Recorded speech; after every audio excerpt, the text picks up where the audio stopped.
Bom dia, irmãos. Nós vamos, se Deus nos permitir, dar início à lição 44. Aliás, nós já iniciamos, né? Nós fizemos uma introdução sobre a doutrina da disciplina. Hoje nós vamos entrar propriamente na lição, no estudo, se assim Deus nos permitir. Lição 44, a introdução. A palavra disciplina significa correção, treinamento, sujeição, castigo. Ela pode ser disciplina formativa ou corretiva. Nenhuma instituição pode existir sem ela. É necessária no lar, na escola, no exército, na igreja. O primeiro tópico que nós vemos aí, irmãos, é que Deus, cara, irmão Nilson, Deus, ele disciplina seus filhos. Nós temos um exemplo aí que os homens devem disciplinar seus filhos. Assim como Deus, ele disciplina seus filhos por amor, o que os homens devem fazer? Os homens também têm essa responsabilidade de disciplinar, de ensinar os filhos para que cresçam no caminho de Deus. Os homens, então, têm esse dever. Deuteronômio 6 e 7, nós encontramos a instrução. E as ensinará a teus filhos, e delas falarás sentado em tua casa, andando pelo caminho, deitando-te, levantando-te. O que nós podemos aprender dessa instrução? Uma coisa muito simples. Quando que deve ocorrer o ensinamento? O ensino das verdades? De uma forma constante, não é? Uma forma contínua. Então, o ensino das verdades de Deus, ele deve ser contínuo. Em quais circunstâncias? Em todas. O ensino, ele deve ser contínuo em todas as circunstâncias, em todos os momentos, e isso deve permear a família. Deve ser presente na família da forma como foi instruído. Todo momento. Falará sentado em tua casa, andando pelo caminho, deitando e levantando.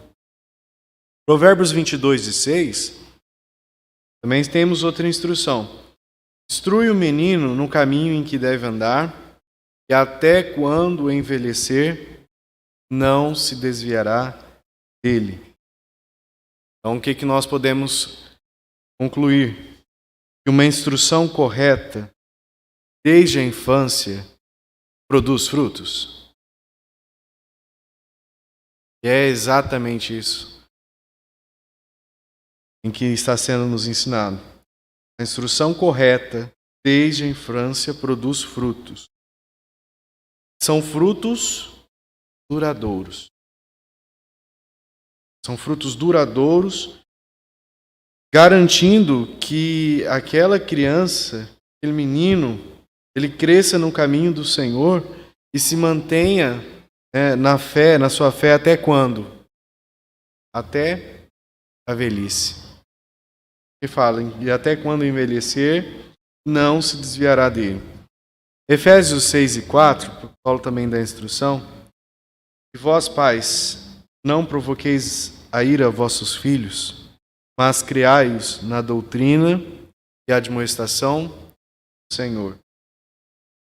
Então, da mesma forma, nós vemos aqui que a criação dos filhos não deve ser feita de forma provocativa.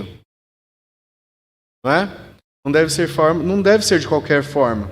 A instrução do apóstolo tem regras. Tem regras para se instruir. E a regra é a criação do filho, primeiramente deve ser como? Com amor e com paciência. É isso que Paulo está falando.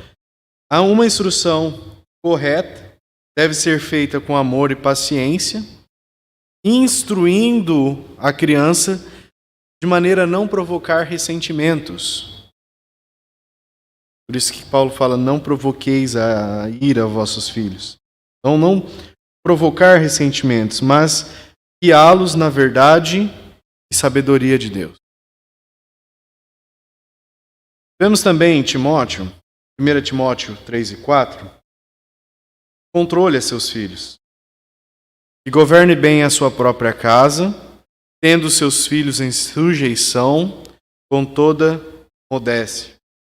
Então os pais têm o dever de liderar as suas famílias com firmeza, com dignidade, assegurando que seus filhos respeitem e, ao mesmo tempo, sigam o bom exemplo em casa. 1 Samuel, capítulo 3, versículo 13. Porque já lhes fiz saber que julgarei a sua casa para sempre, pela iniquidade que ele bem conhecia, porque fazendo-se seus filhos execráveis, não os repreendeu. Ele foi condenado por quê? Por não disciplinar seus filhos. Isso ensina que a falta de correção pode trazer consequências graves apenas para a criança, apenas para os filhos. O versículo está nos dizendo aqui também de forma clara. Pode trazer consequências graves para toda a família. Para toda a família. Tito 2:4, nós vemos também na questão de amar seus filhos. Para que ensine as mulheres novas a serem prudentes, a amarem seus maridos e a amarem seus filhos. Então nós vemos aqui, irmãos, que o amor, ele é o fundamento de toda a educação e de disciplina. Precisa desse fundamento. Ele, sem amor, a disciplina, ela pode tornar-se excessiva ou ausente. É justamente isso que nós presenciávamos quando, por exemplo, fazíamos atendimentos lá no conselho. O conselho tutelar hoje existe justamente por causa disso, irmão. A maioria das vezes, sem o amor, há uma disciplina excessiva ou às vezes nem há disciplina. São os extremos. E a Bíblia, de uma forma bem simples, diz que o amor é o fundamento de toda a educação, toda a disciplina. Não há excesso e não há ausência. Mas com o amor, tudo é feito para acrescentar ao bem-estar, ao crescimento do filho. Também para suprir as necessidades. 2 Coríntios 12:14. Eis que estou pronto para, pela terceira vez, aqui Paulo falando para ele, ir ter convosco. E não vos serei pesado, pois que não busco o que é vosso, mas sim a vós. Porque não devem os filhos entesourar para os pais, mas os pais para os filhos. Então Paulo está ensinando que os pais têm a responsabilidade, por exemplo, de ir pela terceira vez, pela quarta vez, pela quinta vez. Por isso que Paulo fala, eis que estou pronto para pela terceira vez ter convosco, e não vos serei pesado. Então ele ensinando, pais têm a responsabilidade de prover seus filhos. E essa responsabilidade, ela é tanto material quanto espiritual. É isso que Paulo está falando. Tanto material quanto espiritual, preparando os filhos para o futuro, de acordo com os princípios de Deus. Então nós vemos aqui, há e deve haver essa preparação material e espiritual. E esses princípios são fundamentais para que os filhos eles possam crescer e andar no temor do Senhor, cumprindo o que Deus tem para suas vidas.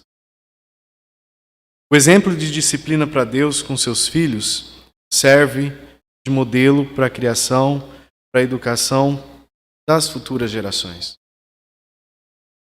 Mas nós vemos também, no tópico B, que a disciplina inclui castigo. E é até grave estar falando. Mas a disciplina inclui castigo. Quem ama seu filho usa a vara. Nós sabemos disso. A disciplina inclui castigo. E quando nós vemos a Bíblia falar isso, a Bíblia está dizendo, disciplina não envolve apenas o ensino verbal. Mas o que a Bíblia está falando aqui? Também a correção física. É claro, a disciplina bíblica envolve não apenas o ensino verbal, mas também a correção física, sempre em amor e com o objetivo de guiar a criança no caminho certo. E lembra que nós falamos do amor como a base? Não há excessos, tem ausência. Quem ama seu filho usa a vara, Provérbios 13, 24. Que não faz uso da vara odeia o seu filho. Mas o que ama, desde cedo o castiga. Aqui ele está falando de um ensino, da disciplina da correção física, sim.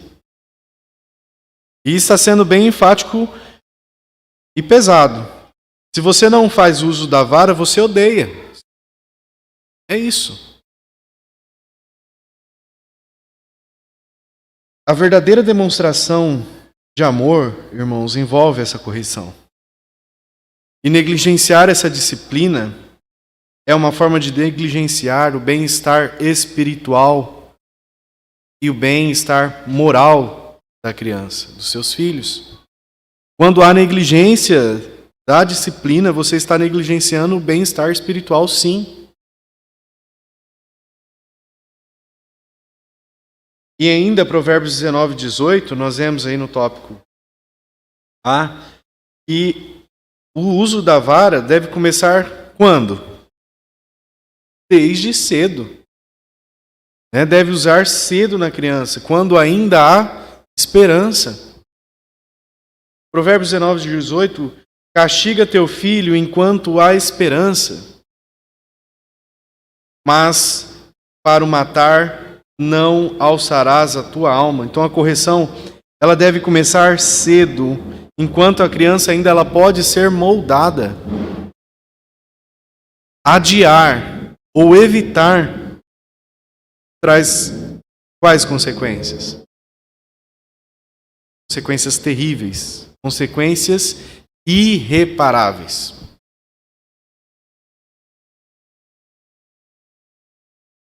E outra instrução. Tópico B. Não deixe de usá-la quando a criança chorar. Uma correção, quando começada cedo, ela produz a questão de moldar e, ao mesmo tempo, nós vemos assim, para quem tem filho deve ser mais fácil ter uma noção como é, mas o choro da criança não deve impedir o uso adequado da correção. A disciplina ela deve ser aplicada de maneira firme, ainda que isso provoque lágrimas, porque são lágrimas momentâneas. Porque tudo isso, irmãos, visa o bem a longo prazo. No C nós vemos, a vara tira a tolice do coração da criança. Provérbios 22 e 15, a estultícia ela está ligada ao coração da criança, mas a vara da correção a afugentará dela. Então, as insensatez, a rebeldia são características naturais do coração infantil. E a Bíblia diz que a vara da correção é um meio eficaz para remover essas insensatez, para remover essas estultícias ligadas ao coração do homem, ou seja, à própria natureza natural. Por quê? Porque não sabem distinguir o certo e o errado. Por isso que as crianças, muitas vezes, e até nós adultos, mas principalmente as crianças, agem de maneira imprudente, de maneira teimosa. A disciplina representada pela vara ensina a criança a abandonar esse comportamento tolo e a seguir o caminho correto. E no tópico D nós vemos a consequência quando nós usamos a disciplina, quando nós fazemos uso da vara. A vara dá sossego aos pais. A vara dá sossego aos pais. Provérbios 29, 15. A vara e a repreensão dão sabedoria. Vara e a repreensão dão sabedoria. Mas a criança entregue a si mesmo, deixada, faz o que bem entende. A criança entregue a si mesmo envergonha a sua mãe. Olha no versículo 17. Corrige o teu filho e te dará descanso. Corrige o teu filho e te dará descanso. Sim, deleitará a tua alma. Irmãos, a correção verdadeira, correção correta, ela proporciona paz. E a Bíblia chega ao ponto de dizer, dá descanso aos pais. Porque uma criança bem disciplinada traz alegria, não traz vergonha, como lá no versículo 15. E a falta da disciplina resulta em uma desordem, resulta em sofrimento, tanto para os pais quanto para a família. Esses versículos então mostram claramente, irmãos, que a disciplina faz parte do amor verdadeiro que os pais devem ter por seus filhos. E essa correção ela deve ser aplicada com sabedoria e de acordo com os princípios de Deus. Tudo isso vai resultar em um lar mais harmonioso, em um lar com os filhos mais sábios. Nós vemos aí no tópico C, e agora é o ponto do nosso estudo, Deus também disciplina seus filhos. Falamos das crianças, mas Deus também disciplina os seus filhos. A disciplina divina é uma marca da aliança entre Deus e seus filhos. Uma ação direta do seu amor e da sua justiça. É um processo, irmãos, imprescindível. Não pode faltar. É um processo imprescindível para mudar o caráter do crente, para purificar o crente da imoralidade, para preparar para a santificação. Ele castiga os seus filhos, mas por quê? Porque ama. É o que nós vemos aí no item 1. Ele castiga seus filhos porque os ama. Apocalipse 3,19. Eu repreendo e castigo a todos quantos amo. Sê, pois, zeloso e arrependa-te. Então Deus, em seu amor incondicional, Ele não permite que seus filhos permaneçam na desobediência, permaneçam na iniquidade. Então nós vemos que a correção é um reflexo do seu desejo, do desejo de Deus de ver a santidade manifestada na vida daqueles que Ele chamou. É o desejo de Deus. Aqueles que verdadeiramente pertencem a Ele devem estar dispostos a se submeter ao arrependimento e à mudança de vida. Hebreus 12, 6 e 7. Porque o Senhor corrige e ama. Ele açoita a qualquer que recebe por... Aqui está falando de castigo físico. Então ele corrige o que ama, ele açoita a qualquer que recebe por filho. Se suportais a correção, Deus vos trata como filhos. Porque que filho há a quem o pai não corrige? Então não há maior evidência, irmãos, de que pertencemos a Deus do que a sua correção contínua em nossa vida. Levantado, andando, deitando. Correção contínua de Deus em nossas vidas. O açoite do Senhor não é uma mera punição. Nós vemos aqui que é um convite para o crescimento espiritual. Uma separação clara entre os filhos legítimos e os bastardos espirituais. A separação clara, irmãos. Os filhos legítimos são corrigidos. O castigo, então, é prova de que o disciplinado é filho de Deus. Hebreus 12, 8. Mas se estáis sem disciplinas, da qual todos são feitos participantes, então você é o quê? Bastardo. Você não é filho. Olha, Se está sem disciplina, da qual todos são feitos participantes, todos quem? Todos os filhos. Todos os filhos são feitos participantes da disciplina. Mas, se estão sem disciplina, então são bastardos. A ausência de disciplina de Deus na vida de uma pessoa revela uma terrível verdade que esse versículo nos diz.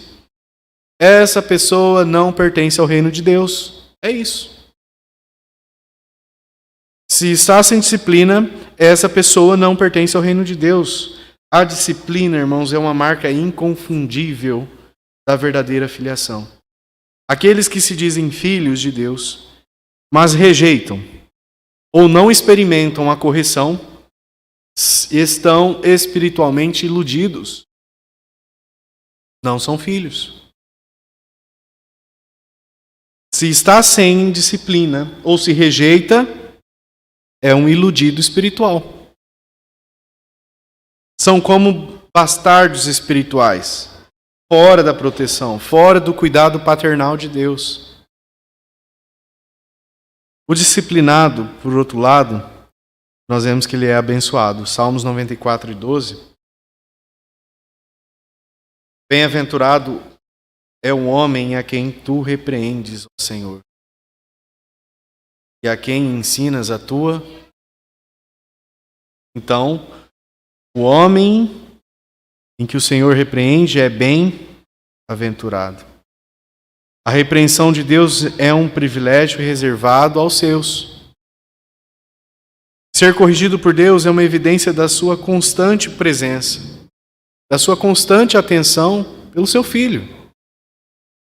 Então, o homem que é disciplinado por Deus, ele verdadeiramente é bem-aventurado, é abençoado, pois ele está sendo guiado pelos caminhos da justiça e está sendo afastado do caminho da destruição. E, portanto, irmãos, nós não devemos desprezar a disciplina de Deus no item 4. Provérbios 3, 11 e 12. Filho meu, não rejeites a correção do Senhor, nem te enojes da sua repreensão, porque o Senhor repreende aquele a quem ama, assim como o pai ao filho a quem quer bem. Então é perigoso e ao mesmo tempo é tolice rejeitar ou desprezar a correção do Senhor. A repreensão divina, ela não deve ser vista como algo negativo. O que principalmente na escola, e tem que acabar com o negativismo, a criança não pode ouvir não. Hoje nós vamos corrigir prova, nós não pode colocar mais um xizinho de errado. Pode, proibido. Não é que a criança não pode ir no banheiro. É outro momento. Momento agora.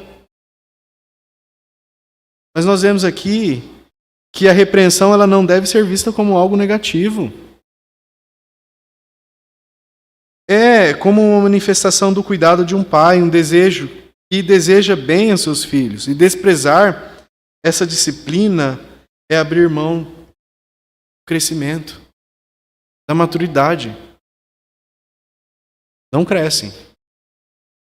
Hebreus 5:12. Porque, devendo já ser mestres pelo tempo, o que acontece? Ainda necessitais de que se vos tornem sinais, a ensinar quais sejam os primeiros rudimentos da palavra de Deus. Cresce. E vos haveis feito tais que necessitais de leite e não de sólido mantimento. Irmãos, este versículo é uma repreensão direta àqueles que têm tempo de caminhada com Deus, deveriam ser maduros, deveriam ser capazes de ensinar, de guiar outros na verdade, mas continuam como? Continuam estagnados, é o que o versículo diz.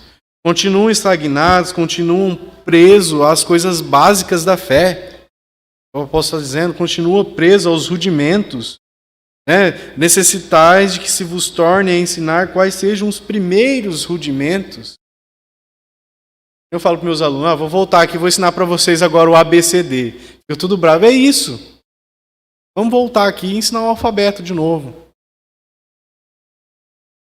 são incapazes de compreender, às vezes, as coisas básicas da fé, se tornam como crianças espirituais, aí chega ao ponto de dizer, precisam de leite. Estão precisando de leite, não podem comer mantimento sólido. Por quê? Porque são incapazes de digerir o alimento sólido da verdade profunda do Evangelho. Então, rejeitar a disciplina de Deus é uma afronta ao crescimento espiritual. A recusa de muitos em aceitar a correção, a disciplina de Deus, não é também apenas questão de maturidade. É uma escolha deliberada, muitas vezes, de permanecer em um estado de ignorância espiritual. Muitos escolhem permanecer assim. Faz uma escolha deliberada de permanecer dessa forma. Que a palavra de Deus, ela claramente nos chama a avançar, claramente nos chama a crescer em sabedoria, a crescer em entendimento, a crescer em discernimento. Mas quando alguém rejeita a correção divina, ela está se opondo à obra da santificação. E é uma obra que Deus deseja realizar em nossas vidas. E de forma deliberada essas pessoas estão rejeitando, se opondo. Deus disciplina aqueles que Ele ama. Nós já dissemos isso várias vezes. E essa disciplina é essencial para nos afastarmos dos caminhos da carne, de nos conformarmos à imagem de Cristo. Mas, novamente, muitos preferem a comodidade da imaturidade. Resistem a essa transformação, não querem. Recusam-se a abandonar os prazeres da carne, as práticas mundanas. E essa postura, irmãos, é uma evidência de uma vida espiritual infantil e desobediente. E nós vemos que essa estagnação espiritual, ela é perigosa, porque não é apenas um incômodo. É perigoso. Deus não chamou seus filhos para permanecer como bebês espirituais. Há uma urgência em crescer, há uma urgência em aprender, em se aprofundar nas verdades da fé. Aquele que se contenta com leite, com as lições mais básicas da fé, está negligenciando a sua responsabilidade diante de Deus, diante da igreja. E o pior, a recusa em crescer pode levar a uma série de perigos espirituais. Vulnerabilidade ao engano. Aqueles que continuam em um estado de ignorância espiritual são facilmente enganados, irmão. São facilmente enganados por falsos ensinos, por heresias, são enganados por doutrinas estranhas. Sua falta de discernimento os torna presas fáceis para o inimigo. Também causa falta de utilidade no reino de Deus, porque Deus nos chama para quê? Para sermos servos. Trabalhadores ativos. Um crente que se recusa a crescer, ele é como um soldado despreparado. Incapaz de lutar a boa batalha. Por quê? Porque ele não pode ensinar, ele não pode discipular, ele não pode guiar os outros no caminho da verdade. Ele mesmo está preso aos rudimentos. E desonra a Deus. A estagnação espiritual, em última análise, é uma desonra àquele que nos salvou. O propósito de nossa salvação não é apenas escapar do inferno, mas sermos transformados à imagem de Cristo. Irmãos, permanecer na imaturidade é rejeitar ser transformado à imagem de Cristo.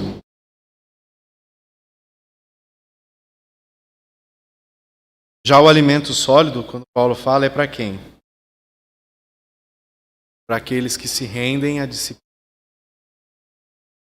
O alimento sólido das Escrituras, as verdades do Evangelho, o discernimento espiritual, a sabedoria divina, está disponível apenas para aqueles que se submetem à disciplina. E a palavra de Deus, ela deve ser recebida com humildade, com reverência, e a correção que ela traz deve ser aplicada em nossas vidas. A recusa em aceitar essa correção revela um coração endurecido, insensível à voz do Espírito. Cristãos maduros, irmãos, são aqueles que aprendem a se submeter ao processo do crescimento. São eles que aceitam a disciplina, por mais dolorosa que ela seja. Permitem que Deus molde seus corações, que Deus molde as suas mentes e as suas atitudes. Elas não fogem da correção, mas abraçam, sabendo que é através dela que serão capacitados para compreender, para aplicar a verdade mais profunda. Romanos 8, 28, nós vemos Paulo falar: sabemos que todas as coisas contribuem juntamente para o bem daqueles que amam a Deus, daqueles que são chamados por seu decreto. Então, a disciplina de Deus, mais dolorosa que pareça no momento, ela serve a um propósito maior, bem eterno dos seus filhos. Deus usa até mesmo os momentos de castigo e de repreensão para modificar, para moldar, para purificar, para preparar seus filhos para a glória que há de vir. No item D, na verdade no item 5, quando o crente ele não peca, quando o crente peca, na verdade, e não se arrepende do pecado, o que acontece? Ele perde a sua comunhão com Deus, como Pai. Então ele tem que ser corrigido. Ou pela palavra de Deus, ou pela vara de Deus. Ou pela repreensão verbal, ou pelo castigo físico. Né? Que é isso que nós vemos aí. Crente que não se arrepende do pecado, ele perde a sua comunhão com Deus como Pai. Então ele tem que ser corrigido, ou pela palavra, ou pela vara de Deus. 1 Coríntios 11, 32. Mas quando somos julgados, nós somos repreendidos pelo Senhor, para não sermos condenados com o mundo. Então esse versículo ensina que Deus, como Pai amoroso, ele exige a correção para aqueles que pertencem a ele. Quando o crente peca, a correção de Deus é certa. Ele não nos deixa continuar no pecado sem enfrentar consequências. A correção é certa. A disciplina de Deus pode vir de duas maneiras, nós vimos? Pela palavra de Deus. Deus, na sua misericórdia, muitas vezes, ele usa a sua palavra para nos corrigir e nos chamar ao arrependimento. A leitura das Escrituras, a pregação fiel do Evangelho, a convicção do Espírito Santo são meios pelas quais Deus nos alerta e nos guia de volta ao caminho da retidão. Então, quando ouvimos a palavra de Deus e somos sensíveis à sua voz, nós podemos evitar castigos mais severos. Mas a outra forma, pela vara. Mesmo ouvindo, o crente ele continua endurecido, ele recusa-se a ouvir a palavra de Deus, Deus emprega medidas mais duras. Isso pode incluir sofrimento, provocações e outras formas de disciplina dolorosa. E essa disciplina é para nossa destruição? Essa disciplina não é para nossa destruição, mas é para nos corrigir e nos restaurar a comunhão com Ele. E o Pai Celestial, Ele não nos permitirá persistir no erro sem agir, irmãos. Ou vai ser pela palavra ou vai ser pela vara. Ele não vai nos deixar, Ele não permite que os seus filhos persistam no erro sem que Ele interfira, sem que Ele corrija. A disciplina de Deus é, então, a demonstração clara do seu amor. Ele não nos deixa conhecer, caminhar no pecado sem a corrupção, porque Ele sabe que o pecado destrói e nos separa da sua comunhão. A igreja, Assim como Deus faz com seus filhos, a igreja ela deve praticar a disciplina.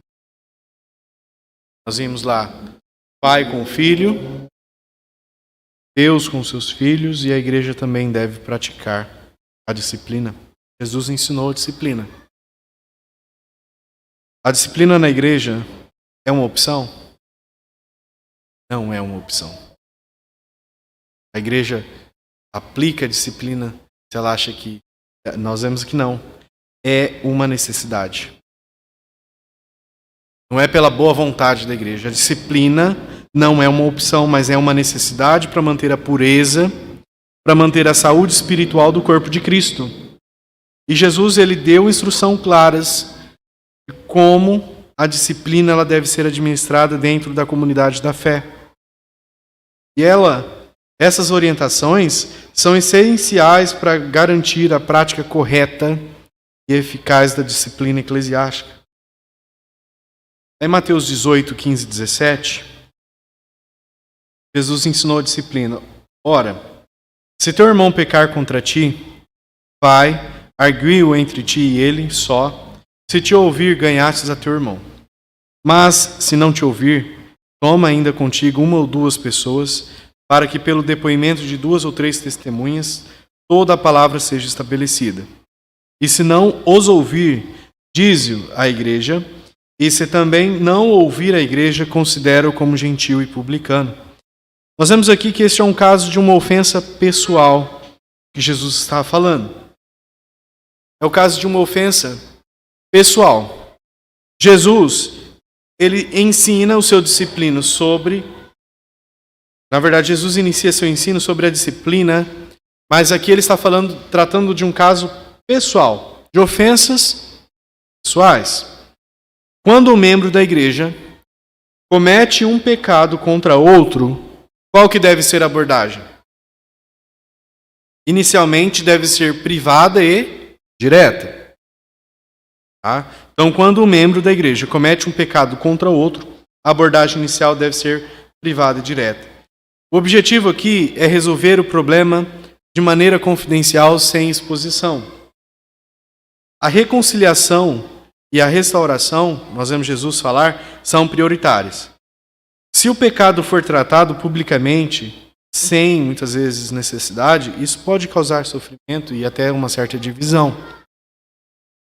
A privacidade e a confidencialidade, neste caso, é essencial. Nós vemos caso de uma ofensa pessoal, irmãos. Há, então, essa ordem certa a ser seguida para ganhar o errado. E se a tentativa inicial falhar, o próximo passo é envolver 2 ou 3 testemunhas. E essas testemunhas são fundamentais para assegurar a justiça e a imparcialidade. No último caso, quando o crente se mostra impenitente, a igreja então considera como gentil e publicano. Está fora da comunhão. Se o ofensor persistir em sua impenitência, após as tentativas de resolução, de intervenção, a medida final é tratá-lo como gentil e publicano. A prática da disciplina, irmãos, ela é vital para a saúde espiritual da igreja. Sem ela, a igreja ela pode ser corrompida por imoralidade, por heresia, comprometendo a integridade e a pureza. A disciplina ela deve ser feita com amor e respeito, refletindo o desejo de Deus de restaurar e salvar a todos.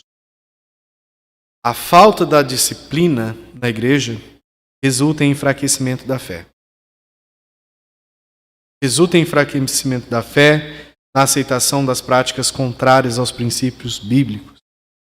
E a igreja, portanto, ela deve se comprometer a praticar a disciplina de acordo com os ensinos da palavra de Deus e promover o crescimento espiritual de seus membros. Só que há diferenças entre os ensinamentos de Jesus e o ensinamento, por exemplo, que Paulo fez. É interessante notar que quando Jesus forneceu um processo gradual para lidar com ofensas pessoais, Paulo ele abordou a disciplina de uma maneira mais rigorosa. Em casos de pessoas que promovem o quê? Dissensões. Pessoas que promovem heresias dentro da igreja. Viu a diferença? Jesus aqui ele forneceu um processo gradual para ofensas pessoais.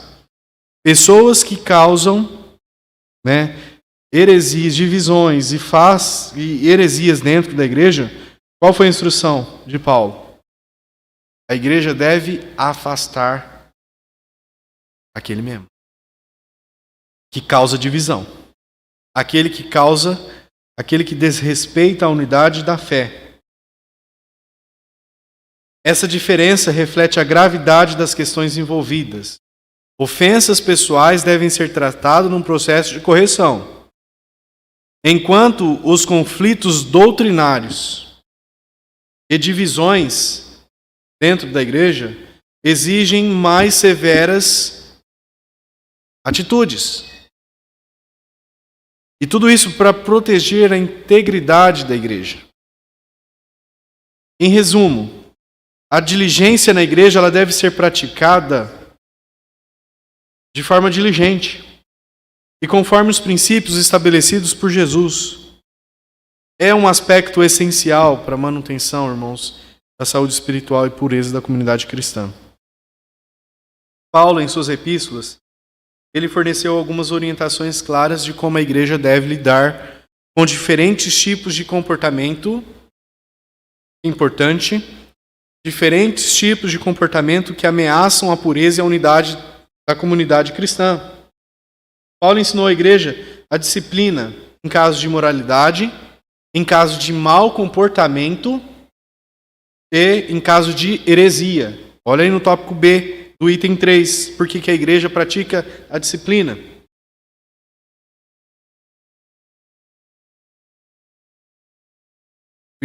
Na verdade, no item 2, a igreja deve praticar a disciplina, perdão, irmãos. Caso de imoralidade, mau comportamento, caso de heresia. Caso de imoralidade, 1 Coríntios 5, 1 e 13. Ouve-se que há entre vós imoralidade, de imoralidade tal como nem ainda entre os gentios, a ponto de que alguém tenha entre os gentios se nomeia, a ponto de que alguém tenha a mulher do pai. E vós andais arrogantes e não vos lamentastes, antes para que fosse tirado do meio de vós quem cometeu tal ação. Eu, na verdade, ausente em corpo, mas presente em espírito, já julguei como se estivesse presente, quanto ao que assim praticou tal ação. E em nome de nosso Senhor Jesus Cristo, congregados vós e no meu espírito, com o poder do Senhor Jesus Cristo, seja entregue a Satanás para a destruição da carne. Não é boa a vossa jactância? Não sabeis que um pouco de fermento leveda toda a massa? Qual foi a instrução depois? Lançai fora o fermento velho, para que sejais nova massa, assim como sois. Asmos, porque também Cristo, nosso Cordeiro Pascal, foi imolado. Portanto, celebremos a festa não com fermento velho, nem com fermento de maldade e de perversidade, mas com asmos de sinceridade e verdade. Escrevi-vos por carta que não vos associeis com os fornicadores. Não absolutamente com os fornicadores deste mundo, ou com os avarentos, ou com os roubadores, ou com idólatras. Pois então vos seria necessário sair do mundo. Mas agora vos escrevo que não vos associeis com aquele que, dizendo-se irmão, for púdico, avarento, idólatra, maldizente, beberrão, roubador, com os tais nem ainda comais. Porque para com os de fora, Deus dará. Tirai, pois, de vós a esse iníquo. Então Paulo ele trata com seriedade, casos de imoralidade na igreja do Corinto. O pecado em questão é tão grave que mesmo os gentios, os não cristãos, considerariam intolerável. E aí Paulo ordena a exclusão do membro impenitente para preservar a pureza da igreja. Mas essa atitude não é para destruição, mas para a restauração final, na esperança de que a exclusão e o sofrimento resultante o levem ao arrependimento. Caso de mau comportamento. 2 Tessalonicenses 3, 6 e 14. Oramos-vos, pois, irmãos, em nome de nosso Senhor Jesus Cristo, os apartais de todo irmão que anda desordenadamente. Se aparteis de quem? De todo o irmão que anda desordenadamente, não segundo a tradição de que nós recebeu. Porque vós mesmos sabeis como deveis imitar-nos. Pois não andamos desordenadamente entre vós, nem comemos pão de graça de ninguém. Antes, trabalhamos com fadiga e cansaço noite e dia para não vos sermos pesado. Não porque tivéssemos direito, mas para vos dar em nós mesmos exemplo para que nos imitasseis. Porque também quando estávamos convosco, vos mandamos isto. Se alguém não quiser trabalhar, também não come. Porque ouvimos que alguns andam entre vós desordenadamente, não trabalhando, antes bisbilhotando. A estes tais mandamos e exortamos, pelo Senhor Jesus Cristo, trabalhem com sossego e comam o seu próprio pão. Mas vós, irmãos, não vos canseis de fazer o bem. E se alguém não obedecer a nossa palavra por esta epístola, assinalai-o e não vos associeis com ele para que se envergonhe. Então Paulo critica aquele que entre os tessalonicenses viviam desordenadamente, se recusavam a trabalhar, enquanto se intrometiam na vida dos outros. E ele os instrui a se afastar desses indivíduos para que possam sentir vergonha pelo seu mau comportamento. Então, a disciplina aqui é destinada a corrigir o mau comportamento e incentivar o trabalho, a ordem dentro da igreja. E também em caso de heresia. 1 Timóteo 1, 19 e 20. Retendo a fé e a boa consciência, a qual alguns, tendo rejeitado, naufragaram na fé, os quais são Himeneu e Alexandre, a quem entreguei a Satanás para que aprendam a não blasfemar. 1 Timóteo ainda, capítulo 6, versículo 3 e 5. Se alguém ensina outra doutrina e não se conforma com as sãs palavras do nosso Senhor Jesus Cristo, e com a doutrina que é segundo a piedade, é soberbo e nada sabe, e delira acerca de questões e contendas de palavra, das quais nascem invejas, contendas, blasfêmias, más suspeitas, disputas entre homens corruptos de entendimento e privados da verdade, cuidando que a piedade seja causa de ganho. Aparta-te dos tais. Tito 3 e 10. Um herege, depois de uma e outra admoestação, evita-o. Então, há esse alerta para aqueles que ensinam doutrinas falsas e heréticas. A instrução é: expulse esses indivíduos que promovem heresias e divisões dentro da igreja. Expulse. A rejeição à verdadeira doutrina. A promoção dos ensinamentos devem ser combatidos com. E por que a igreja deve praticar a disciplina? Encerrarmos. Não é apenas, irmãos, uma questão de manter a ordem, mas é fundamental para o crescimento espiritual e saúde da igreja. Ela quer ganhar o irmão. O propósito é esse. A disciplina na igreja visa a restauração e a reconciliação do membro que caiu em pecado. O objetivo primordial é trazer a pessoa de volta para a comunhão com Deus. E o disciplinado fica envergonhado. 2 Tessalonicenses 3 e 14. Se alguém não obedecer a nossa palavra por esta epístola, nota-o e não te ajunte com eles, para que se envergonhe. Então, quando o membro da igreja é disciplinado, a vergonha é uma ferramenta para usá-lo a fazer refletir sobre o seu comportamento. E a vergonha em si não é um fim em si mesmo, mas é um meio para alcançar uma mudança e uma restauração. E se a pessoa voltar arrependida, o que a igreja deve se fazer? Deve ser recebido pela igreja. Opção. Qual que é a ordem? Se a pessoa volta arrependida, deve ser recebido pela igreja. 2 Coríntios 6:8. Tal punição que se faz por parte de muitos, suficiente para tal homem, de maneira que, pelo contrário, antes de mais, é melhor que lhe perdoeis e consoleis, para que não sejais consumido de demasiada tristeza. Portanto, rogo que confirmeis para com ele o vosso amor. Quando o membro disciplina e se arrepende genuinamente, a igreja deve receber e perdoar, mostrando o amor, acolhendo de volta a comunhão. A igreja também é influenciada pela vida de cada membro, irmãos, por isso que deve haver disciplina. 1 Coríntios 12:14. Porque também o corpo não é um só membro, mas... Olha no versículo 26. De maneira que se um membro sofre, todos sofrem com ele.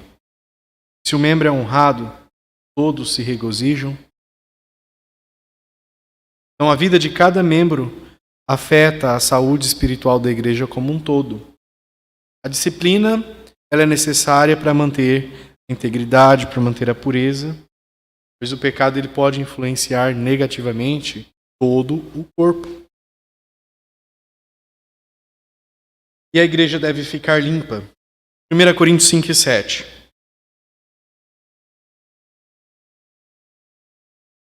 Lançai para fora o fermento velho, para que sejais nova massa, como sois pão asmo, porque também Cristo, o nosso Cordeiro Pascal, já foi imolado.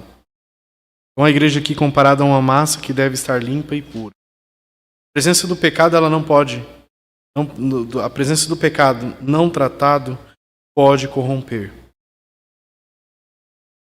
E ela não pode aprovar o pecado. Efésios 5:11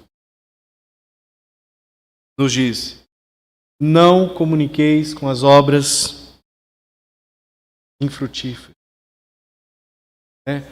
Não comuniqueis com as obras infrutuosas trevas, mas antes condenai-as. 1 Coríntios 11:13.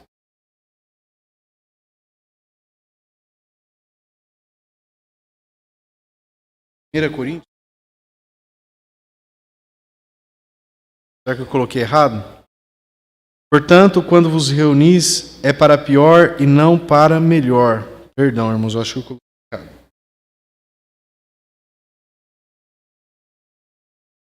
Então a igreja ela não deve provar, não deve tolerar pecado, pois isso compromete a sua testemunha e sua missão.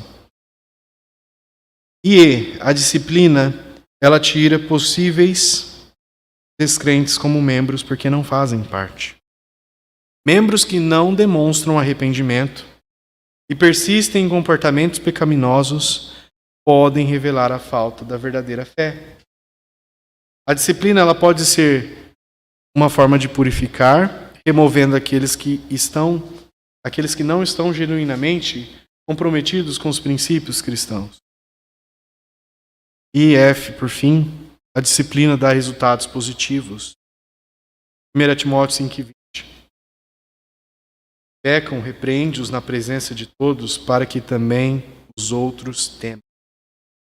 Então a disciplina, quando aplicada corretamente, resulta em aumento do temor de Deus entre os membros. O temor é um respeito profundo pela santidade de Deus, pela sua justiça, que incentiva uma vida mais piedosa e obediente. E nós vemos então, irmãos, que uma igreja pratica a disciplina de forma eficaz, ela demonstra o seu compromisso com a pureza e com a verdade do Evangelho. Isso cria um ambiente saudável, um ambiente atraente para os que buscam a verdade e a verdadeira transformação em Cristo, promove um testemunho forte e eficaz para uma evangelização. Amém? Que Deus possa nos abençoar, irmãos. Última semana.